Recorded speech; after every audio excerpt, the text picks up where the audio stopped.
La Fédération internationale de l'automobile a introduit immédiatement, après la première course de la saison, une nouvelle directive concernant la flexibilité des ailes arrière.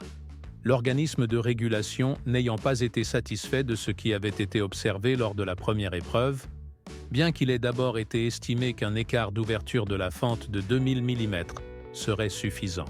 Désormais, cette marge sera réduite de plus de 75%, ce qui affectera certaines équipes de manière beaucoup plus marquée et confirmera surtout les critiques émises par Red Bull depuis le début. Il ne fait aucun doute que le sujet le plus controversé de la saison de 2024 est la flexibilité, tant des ailes avant que des ailes arrière. Ces dernières ont cependant suscité encore plus de polémiques, car McLaren a réussi à obtenir un avantage considérable sur des circuits à faible charge aérodynamique, comme à Bakou, après avoir été prise en flagrant délit de cette pratique. À l'époque, la directive prévoyait qu'avec une charge symétrique de 750 Newton, l'ouverture de la fente pouvait atteindre 2000 mm. Néanmoins, Red Bull a exprimé lors des séances d'essai pré-saison au Bahreïn son inquiétude quant au fait que le phénomène, connu mondialement sous le nom de mini-DRS, se reproduirait en 2025. Pierre Vache a manifesté son inquiétude face au constat que des équipes telles que McLaren et Ferrari avaient trouvé des moyens d'exploiter davantage la réglementation. Après la course de Melbourne, il est devenu évident que la fédération partageait les mêmes préoccupations. En examinant les enregistrements, il peut être difficile de discerner la flexion observée à Bakou, celle-ci étant subtile à l'œil nu. Néanmoins, des images en gros plan et des comparaisons révèlent que même sous l'effet d'une charge aérodynamique, l'aile se plie. Exactement ce que la nouvelle réglementation cherche à empêcher. À partir du Grand Prix de Chine, la règle complète sera appliquée à Suzuka, où aucune tolérance ne sera admise. En Chine, une petite marge sera toutefois laissée, compte tenu du court préavis pour la mise en œuvre de la règle. Ainsi, durant le week-end à venir, une déviation autorisée de 0,5 mm avec une marge de 0,2 mm sera observée, mais à Suzuka, cette marge de 0,25 mm sera supprimée, fixant l'ouverture maximale de la fente à 0,5 mm.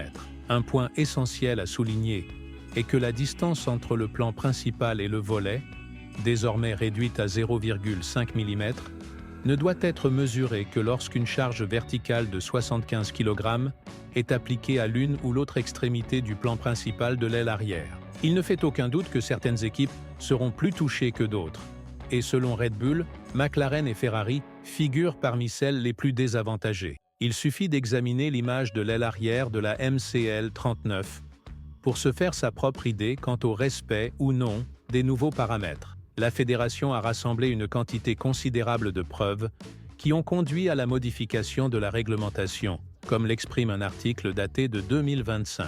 Celui-ci stipule que, si une charge verticale de 75 kg est appliquée à l'une ou l'autre extrémité du plan principal de l'aile arrière, la variation de la distance entre le plan principal et le volet ne doit pas dépasser 2000 mm. Pour le prochain Grand Prix de Shanghai, cette limite passera à 0,5 mm, avec une marge supplémentaire de 0,25 mm. Les équipes ont été informées de ce test révisé le matin du lundi, 17 mars, et la fédération a confirmé que, lors de l'événement de Melbourne, toutes les voitures évaluées selon les critères de l'article 3,1 5,17 étaient conformes. Ainsi, chaque véhicule ayant participé à Melbourne a été considéré comme légal. Dans ce contexte, il est important de rappeler les déclarations de Pierre Vache lors des essais pré-saison, lorsqu'il fut le premier à avertir que certaines équipes continuaient à exploiter la règle du mini-DRS. Lors de conférences de presse, il déclara que cette pratique persistait et, de son point de vue, Ferrari et McLaren continuaient de bénéficier de cette faille. Des rapports récents, incluant des commentaires optimistes issus du camp de Red Bull et de Helmut Marko, laissent entendre que la réduction de l'écart par rapport à McLaren est une possibilité très réelle une fois la nouvelle directive appliquée. D'après les informations, les vétérans autrichiens ont rapporté que la marge initiale lors des essais pré-saison était d'une demi-seconde, mais qu'en Australie, ils avaient réussi à réduire cet intervalle à 2 à 3 dixièmes de seconde. C'est pourquoi l'optimisme prévaut et la restriction des ailes arrière pourrait déclencher une lutte acharnée pour le championnat des pilotes. Les caméras installées sur les voitures lors des séances d'essais libres en Australie ont réalisé un travail remarquable. La situation se retourne inévitablement contre McLaren et Ferrari, qui sont considérés comme les principales suspects d'avoir abusé de la faille du mini DRS. Bien qu'il ne soit pas clairement établi que cette pratique constitue la source principale de leur avantage, il convient de noter que, lors de l'analyse des vitesses maximales, Norris a été enregistré à une vitesse 11 km/h, inférieure à celle de la voiture la plus rapide, tandis que Piastri se trouvait juste derrière Claire. Pourtant, les deux premières places sont occupées par Ferrari et McLaren, ce qui pourrait être une simple coïncidence à la suite de la dernière décision de la fédération. Il est certain que ces deux équipes feront l'objet d'un examen médiatique intense, car même s'il existe une tolérance de déviation de 0,25 mm, ce qui signifie que la fédération tolérera jusqu'à 0,75 mm de déviation des ailes arrière. Il sera intéressant de vérifier si ce facteur est le seul qui permet à McLaren de bénéficier d'un avantage. Après tout, la performance globale de la MCL 39 semble satisfaisante, et la modification de la réglementation des ailes arrière ne suffira probablement pas à réduire de manière drastique les performances de la voiture. On pourrait penser que l'intervention récente de la fédération était motivée par la domination de McLaren, mais il existe de solides arguments pour démontrer le contraire. Ferrari et Sauber ont en effet adopté la même stratégie, consistant à utiliser l'espace maximal, ce qui montre que cet espace n'a jamais été destiné à être utilisé comme élément aérodynamique, mais uniquement pour le système d'activation du DRS. Cette interprétation souligne que tirer parti de cet espace pour obtenir des gains aérodynamiques va à l'encontre de l'esprit des règlements. Il convient de rappeler qu'en Hongrie, lors de la course de 2023, Aston Martin avait présenté une aile arrière techniquement conforme, mais avait été disqualifié pour non-respect de l'esprit réglementaire. Le fait que la fédération soit intervenue, après avoir affirmé que toutes les voitures de Melbourne étaient légales, montre que l'écart de 2000 mm pour la fente arrière n'était plus considéré comme acceptable. Cela démontre qu'en dépit de déviations et d'écarts si faibles,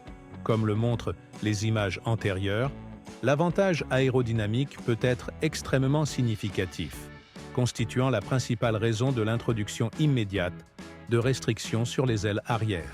Nous ne pouvons pas non plus passer sous silence les progrès remarquables réalisés par le Walking Bass Squad, qui a réussi à gagner jusqu'à 15 secondes sur le Sten en très peu de temps, dans des conditions mixtes. On s'attendait à ce que le SF25, avec une charge plus élevée, performe mieux dans des conditions pluvieuses, puisque McLaren avait préparé la voiture davantage pour la séance de qualification que pour la course. Cependant, cet avantage s'est manifesté tant le samedi que le dimanche. Max Verstappen a été le premier à commenter l'impressionnant avantage en termes d'adhérence dont bénéficiait le Walking Bass Squad par rapport aux autres équipes, soulignant la difficulté de dépasser McLaren et évoquant les défis liés à la surchauffe et à la dégradation des pneus.